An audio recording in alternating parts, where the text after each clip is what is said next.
time flies when you're swinging through the city. It's been more than a year since the release of Spider-Man 2, and Insomniac Games have added a bunch of new content to the game since then. With the release of the PC version coming at the end of the month, plus the news that there is no planned story DLC in the game's future, we thought it would be a good time to look back at the dozens of new features, cosmetics, and bug fixes that have been introduced to the game post-release. Here's everything that's been added to Marvel's Spider-Man 2 since launch.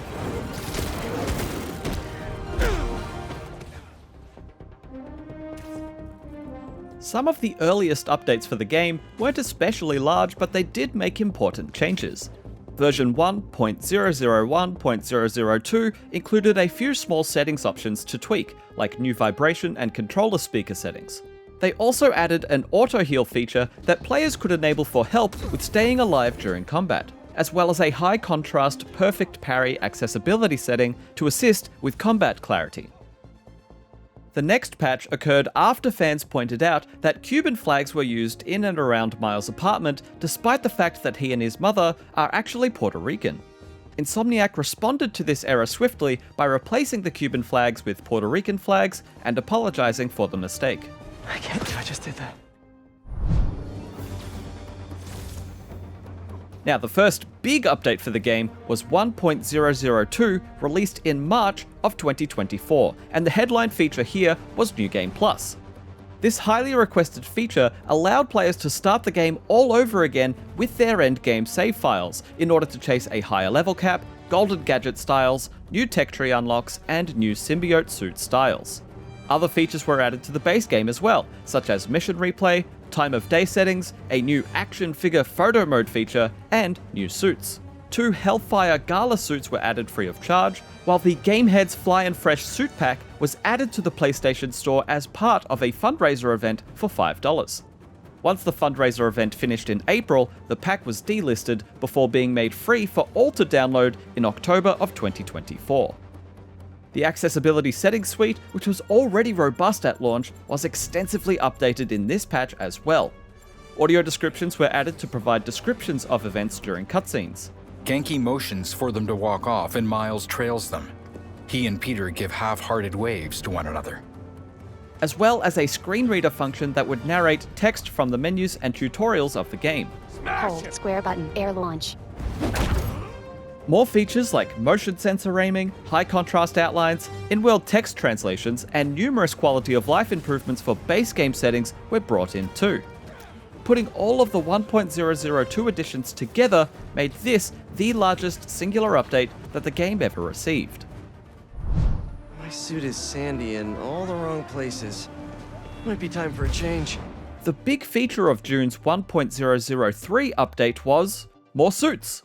The Metro, Shinga, Fluoro, and Motor Chic suits were created in partnership with special guest collaborators Kid Super, Vinny Jr., Lando Norris, and Rina Sawayama. 4 more reprisal suits were also included, bringing back some fan favorites from the 2 previous Spider-Man games to Spider-Man 2. These were the Last Stand and Into the Spider-Verse suits for Peter, and the Animated and Uptown Pride suits for Miles. A gameplay option was also added in this update to let players choose which type of traversal/parry powers they wanted to use when playing as Peter, the symbiote or spider arm abilities. This includes a fun toggle that can synchronize Peter's abilities to his suits, so his powers will always match with the suit that he happens to be wearing at the time. This version also includes a slew of bug fixes, quality of life improvements, and accessibility changes to make the game more polished. The suit's last software patch wasn't stable, but here goes nothing!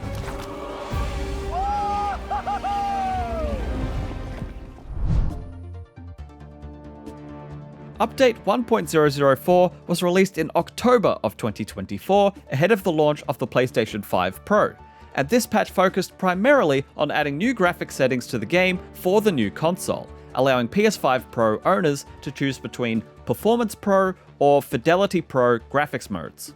Performance Pro mode is the default, and it pairs the 60 frames per second gameplay of the base console's performance mode with the extra graphical detail and ray tracing of the base console's Fidelity mode, the best of both worlds. The new Fidelity Pro mode targets 30 frames per second while also enabling new experimental ray tracing settings. Separate ray tracing toggles were also added for use on the PS5 Pro to allow players to flex the new capabilities of the hardware just the way that they wanted to. During New York Comic Con 2024 and later on the PlayStation blog, Insomniac Games confirmed that a PC version of the game was coming in 2025, while also confirming that there is, quote, no additional story content planned for Marvel's Spider-Man 2. Players had long been speculating if Spider-Man 2 would receive DLC, as Spider-Man on PS4 was promptly followed up with the City That Never Sleeps DLC pack. We can pretty confidently say now that Spider-Man 2 is feature complete, but Insomniac has a track record of bringing surprise-free updates to their games over the last decade, so there may be more to come for the latest Spidey adventure. We're just gonna have to wait and find out. What's your favourite addition that they've made to the game since launch? Be sure to let us know in the comments. And if you're loading up the game for the very first time on PC, or you're trying to get that precious Platinum trophy, we've got plenty of guides, walkthroughs, and an interactive map in our Spider-Man 2 wiki. For all other things Spider-Man, PlayStation, gaming, and more, stick with IGN.